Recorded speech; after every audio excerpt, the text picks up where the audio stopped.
And let me now put some of those questions to Pernille Tranberg. She's an independent advisor in data and in AI ethics, and she's joining us from Copenhagen.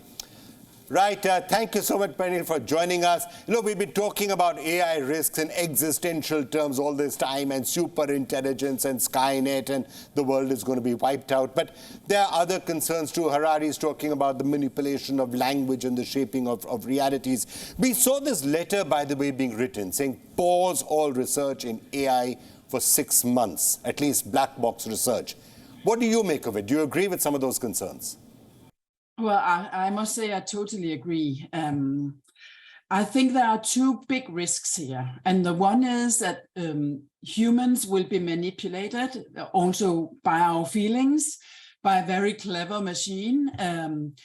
And that's very, very worrying if we don't know if we speak to a machine or to a human being. And my second worry is, for now, it's misinformation, which you can actually personalize to everybody and make it it will really hit you in another way, because most of these companies behind generative AI also sit on a lot of data about you. So they can manipulate you in various directions. So misinformation and feelings being manipulated is something I'm very worried about right now. So when we talk about those letter writers, they're talking about an existential danger that is still to come. They are saying, do not develop an AI that could become an AGI and then become a super intelligence, and that does create a very powerful system that could wipe out mankind. That's what the letter writers are saying.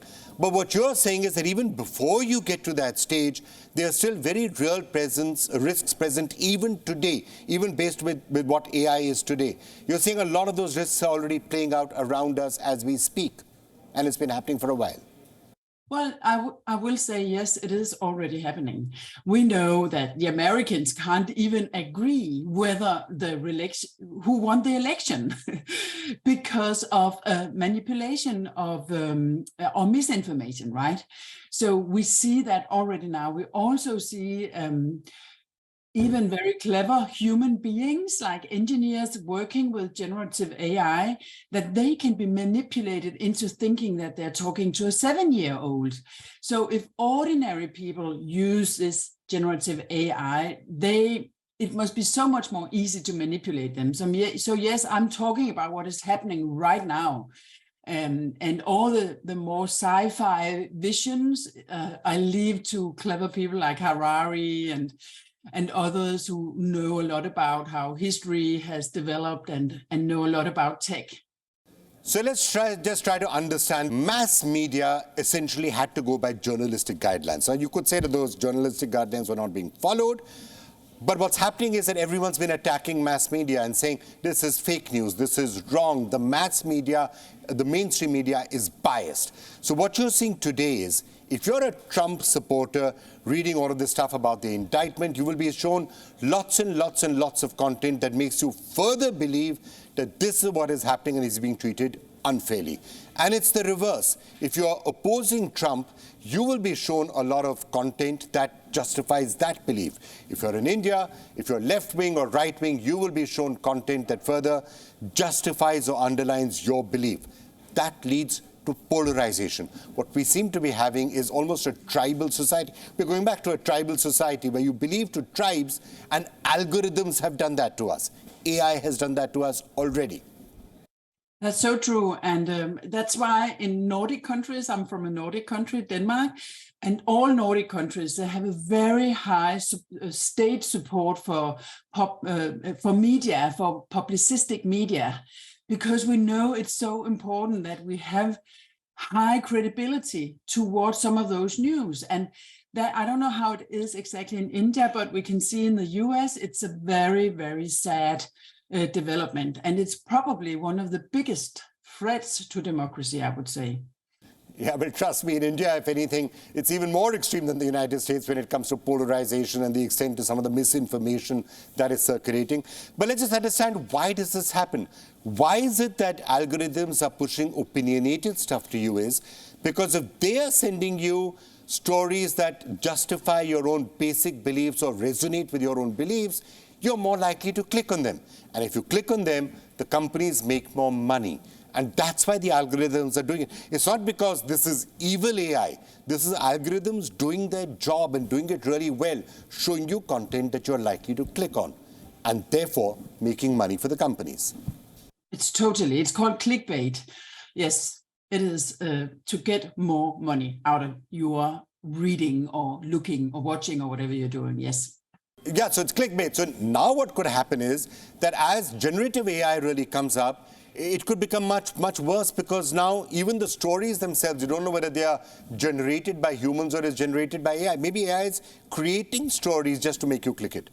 Yeah. So today we're seeing the advertising system, which was built by Google. That's a mean actor in a way of personalization and giving you more of the same and the clickbaits.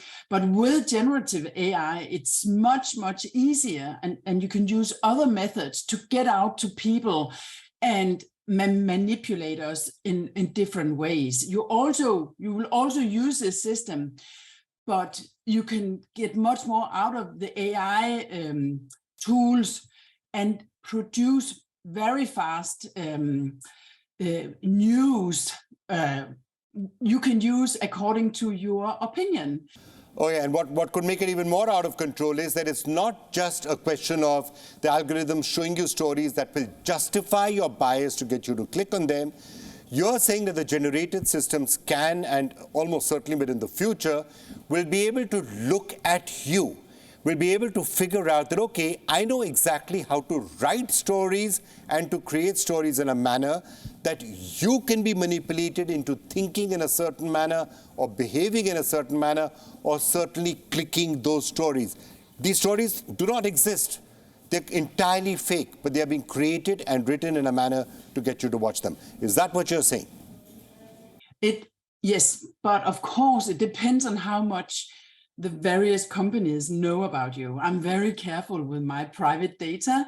I don't give it to Facebook, for example, but a lot of people are very open about their opinions and their likes and everything. They use their own name. So it's mainly those people, which is the majority, who have given away so much data about themselves that you can personalize it very direct to them. Now, last question. The AI genie is already out of the bottle, isn't it?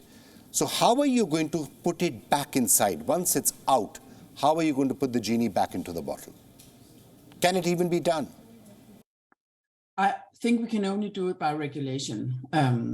We have to have governments to stop this, and it should be China and the US together, because China and the US are fighting and competing, and they can stop it. I don't think Europe can stop it. We might be able to stop it in Europe. I have no idea. But I mean, it's so easy to use it still as a European. But I think the US and the Americans have, the China and the Americans have to stop it and pause it until we have some laws ready. You know, in Europe, we have a law called the AI Act. It's not even out there yet. It's not enforced yet. So this is the development is just racing ahead, and we're seeing companies not taking responsibility. And probably Microsoft is the worst of all. Microsoft, who has been a very responsible player for a couple of years, at least they have profiled themselves as a responsible player. Now they have started the race, and they are heading the race in a very, very irresponsible way. All right, Pernille, thank you so much for joining us. We live in exciting times. Let's see what the world is like approximately a year from now, if not 2 or 3 years from now. Thank you so much for joining us. We'll keep track of what is happening.